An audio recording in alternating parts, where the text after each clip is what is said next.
మన ఏపీలో ఎలక్షన్స్ రాబోతున్నాయి కదా, సో ఏ పార్టీ అధికారంలోకి రావచ్చు అనుకుంటున్నారు? ఎందుకు కూటమి రావచ్చు అనుకుంటున్నారు? జగన్ అభివృద్ధి ఏమి చేయలేదు, డెవలప్ చేయలేదు. ఎంతసేపు చూసిన గంజాయి, ఇసుక, మట్టి.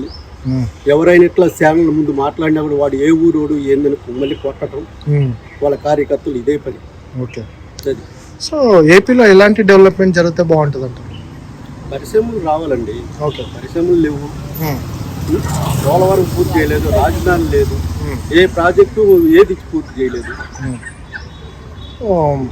ఈ 5 ఏళ్ల పరిపాలనలో, జగన్ గారి 5 ఏళ్ల పరిపాలనపై మీ అభిప్రాయం ఏంటి? జన్మంటూ ఉంటే జగన్కు ఓటు వేయరు, రాడు. ఓకే, ఒకవేళ ఓటేసి మళ్ళీ గెలిపిస్తే రాడు, జగన్ రాడంటారా? రాడు, పక్కా. సో జగన్ ఆస్తుల తాకట్టుపై మీ అభిప్రాయం ఏంటి? తాకట్టు అంటే అన్ని తాకట్లేక ఈసారి వచ్చాడంటే అసలు ఇంకేముండదు, తిరుపతి పోయే పని లేదు. ఆయన సో మనం చూసుకున్నట్టు హైదరాబాద్ రావటం, బెంగళూరు పోవటం, ఎటు పోవటం. సో మనం చూసుకున్నట్లయితే మొన్న రీసెంట్గా జగన్ పై రాయి విసిరారు అని చెప్పి న్యూస్ అనేది వచ్చింది కదా, వచ్చింది. అది దాన్ని మీరు ఎలా చూస్తున్నారు? అది అతనే వేయించుకుంది, అతనే వేయించుకుంది. లేకపోతే అధికారం వాళ్ళది. నైట్ కరెంటు పోవటం ఏంటి? ఒక సీఎం వస్తుంటే కరెంటు పోవటం ఏంటి? ఓకే, అవును. సో జగన్ గారి పథకాల కన్నా చంద్రబాబు నాయుడు గారు ఎక్కువ పథకాలు ఇస్తాను, దానిపై మీ అభిప్రాయం ఏంటి? పథకాలు ఇచ్చినా డెవలప్ చేస్తారు.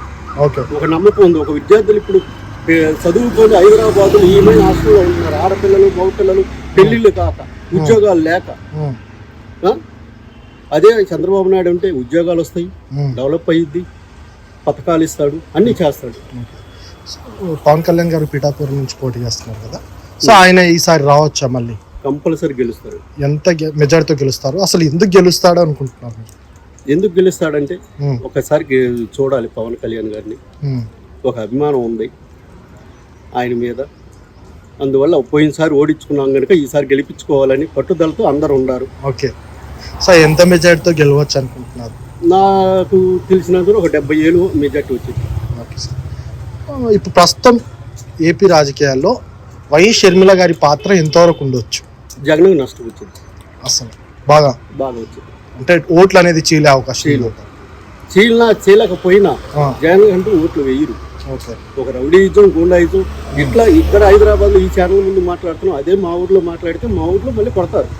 ఎవరు వీడు మాట్లాడినోడు. సో అంత దారుణంగా మారింది ఆంధ్ర.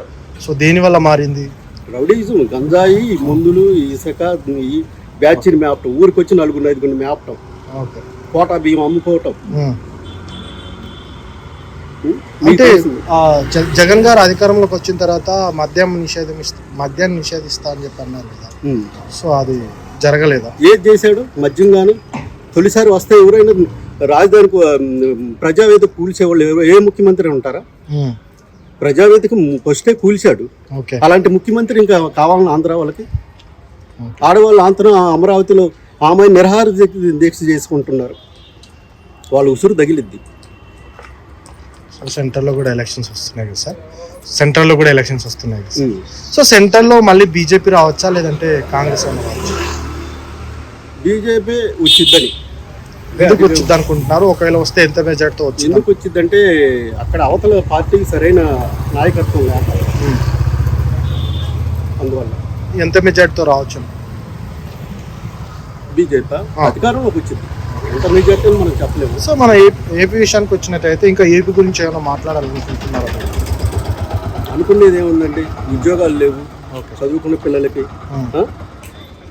మాలాంటి వాళ్ళు ఎక్కడికి ఎందుకు వస్తాం? హైదరాబాద్, ఆంధ్రాలో చేసుకుంటాం కదా. పరిశ్రమలు అనేది లేదు, డెవలప్ లేదు, రౌడీజం పెరిగింది, గంజాయి పెరిగింది, మొత్తు పదార్థాలు, ఇసుక, బియ్యం. సో మనం చూసుకున్నట్టయితే మీరు చెప్పేదాని విషయం అయితే యువత అనేది చెడిపోవటానికి ఆంధ్రాలో ఉన్న యువత. Okay, thank you. ఇప్పుడు మన ఏపీలో ఎలక్షన్స్ రాబోతున్నాయి కదా, సో ఏ పార్టీ అధికారంలోకి రావచ్చు అనుకుంటున్నారు? నాకు తెలిసినంత వరకు ఉమ్మడి మొత్తం కలిపి 3 ఉన్నాయి కదా, కూటమి అనుకుంటున్నాను. సో ఎందుకు కూటమి రావచ్చు అనుకుంటున్నారు? కూటమి అంటే ఈ జగన్మోహన్ రెడ్డి పాలనలో ఏం లేదు, అక్కడ ఏమన్నా ఉంటే ఇక్కడ మేము ఎందుకు వస్తాము? ఓకే, అక్కడ ఏం కంపెనీస్ ఏమి ఉండవు. అదే టెస్లా వచ్చింది అన్నారు, ఆ టెస్లా ఏమో వైన్ షాపుల్లో ఉంది. సో ప్రజెంట్ మన ఆంధ్రప్రదేశ్కి కావాల్సింది పథకాల డెవలప్మెంట్ డెవలప్మెంట్ అన్న, ఎలాంటి డెవలప్మెంట్ జరిగితే బాగుంటుంది అంటే ఫ్యూచర్ డెవలప్మెంట్. ఓకే. కంపెనీస్ వస్తే డెవలప్మెంట్. సో జగన్ గారి 5 ఏళ్ల పరిపాలనలపై మీ అభిప్రాయం ఏంటి? ఏం లేదన్న పరిపాలన, ఏముంది, ఏం లేవు అక్కడ. ఓకే. ఊరికే పేరుకి పరిపాలన చేసామన్నారు, అమ్మఒడి అన్నారు, అది సక్రమంగా లేదు. విద్యా దీవెన అన్నారు, అది సక్రమంగా లేదు. లాస్ట్ మేము డిగ్రీ కంప్లీట్ చేసినప్పుడు ఒక ఇయర్ మొత్తానికి కలిపి 1800, 3000 ఒకసారేమో పడింది 18K. మిగతా సార్ అంతా ఏం లేదన్న. సో మనం చూసుకున్నట్టయితే జగన్ ఆస్తులు తాకట్టుపై మీ అభిప్రాయం? ఏముందన్న, ఇంకొద్ది మళ్ళీ నెక్స్ట్ టైం వస్తే ఆయన ఆస్తులు కూడా పెడతాడు, టీటీడీని చేస్తాడు. మొత్తం అమ్మేసి లాస్ట్ కి మళ్ళీ తీసుకొచ్చి పెట్టాడు. ఓకే. సో ఇప్పుడు కూటమి ఉంది కదా, సో ఈ కూటమి కలిపి జగన్ ని ఓడించగలరా ఈసారి? అంటే పోయినసారి కూడా కలిశారు, మళ్ళీ విడిపోయారు, ఓడిపోయారు. బీజేపీ కలవలేదు కదా, బీజేపీ అప్పట్లో ఆయనకి జగన్మోహన్ రెడ్డి గారి సపోర్ట్ ఉంది. ఇంకా ఈవీఎస్ మిషన్స్ అన్ని కలిపి ఆయన సపోర్ట్ బాగా ఇచ్చి మొత్తం తారుమారు చేశారు. ఓకే. సో ప్రజెంట్ ఏపీ రాజకీయాల మీద వైఎస్ షర్మిల గారి ప్రభావం ఎంతవరకు ఉండొచ్చు? బాగానే ఉంటుందన్న. ఎలా, దేని పరంగా ఉండొచ్చు? ఓట్లు చీలుతాయి, ఖచ్చితంగా అయితే చీలుతాయి. ఆమె తరపున కావాల్సినంత సపోర్ట్ ఇస్తాను. ఏపీ డెవలప్మెంట్ కోసం ఆమె తరపున ఆమె చేయాల్సిన వంతుకు సాల్వ్ చేస్తారు. సో జగన్ ఇచ్చిన పథకాల కన్నా చంద్రబాబు నాయుడు గారు ఎక్కువ పథకాలు ఇస్తా అంటున్నారు. దానిపైన కాదు కానీ ఆయన మైండ్కి ఆయన ఫ్యూచర్ చూస్తున్నారు. 2040 అనేసి ఉంది కదా, 2040. ఓకే. సో జన్మభూమి కమిటీ అని ఉండేది 2014లో చంద్రబాబు నాయుడు గారు హయాంలో ఉన్నప్పుడు పెట్టారు. జగన్ గారు వాలంటీర్లు అని చెప్పి పెట్టారు. సో జన్మభూమి కమిటీ బాగా వర్క్ చేశారా, వాలంటీర్లు బాగా వర్క్ చేశారు?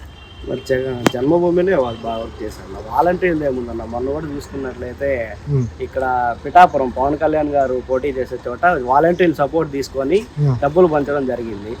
దాని వల్ల ఆయన కోర్టుకి పిటిషన్ వేస్తే వాళ్ళు ఏం చేశారు, వీళ్ళు జగన్ అన్న పార్టీ మొత్తం కలిపి వాలంటీర్లు తీసేయడానికే వేశారు కోర్టు కమిటీ అని చెప్పారు.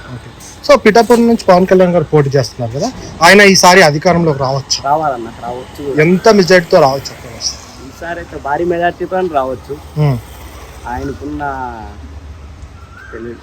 మేధాశక్తి. సో మన ఆంధ్రప్రదేశ్లో బీసీ వర్గాలు అనేది ఎక్కువ. సో ఈ బీసీ వర్గాలు వైసీపీ తరపున ఉండబోతున్నాయా లేదంటే టీడీపీ తరపున కూటమి? ఆయన నా బీసీ, నా ఎస్సీ, నా ఎస్టీ అన్నాడే కానీ వాళ్ళకి ఏం చేయలేదు. ఇంకా వాళ్ళ మీద లేనిపోని కేసులు పెట్టడం, వాళ్ళ మాట విన్నప్పుడు లేనిపోనివన్నీ తీసి వాళ్ళ మీద వేసేయడం. సెంటర్లో కూడా ఎలక్షన్స్ వస్తున్నాయి చూసుకున్నట్టయితే, సెంటర్లో మళ్ళీ బీజేపీ రావచ్చా లేదంటే కంప్లీట్ చేసింది కదన్నా, అయోధ్య కంప్లీట్ చేసింది కదా. ఓకే. సో అంతకన్నా ఇంకేం కావాలండి. సో బీజేపీ అంటే సెంటర్లో కూడా ఎలక్షన్స్ వస్తున్నాయి కదా, సెంటర్లో బీజేపీ రావచ్చా కాంగ్రెస్ రావచ్చు? బీజేపీ రావచ్చు. ఎందుకు బీజేపీ రావచ్చు అనుకుంటున్నారు? ఆయన అయోధ్య కంప్లీట్ చేశాడు, మంచి డెవలప్మెంట్ ఉంటుంది, ఆర్మీ వాళ్ళకి మన సపోర్ట్ ఇస్తారు.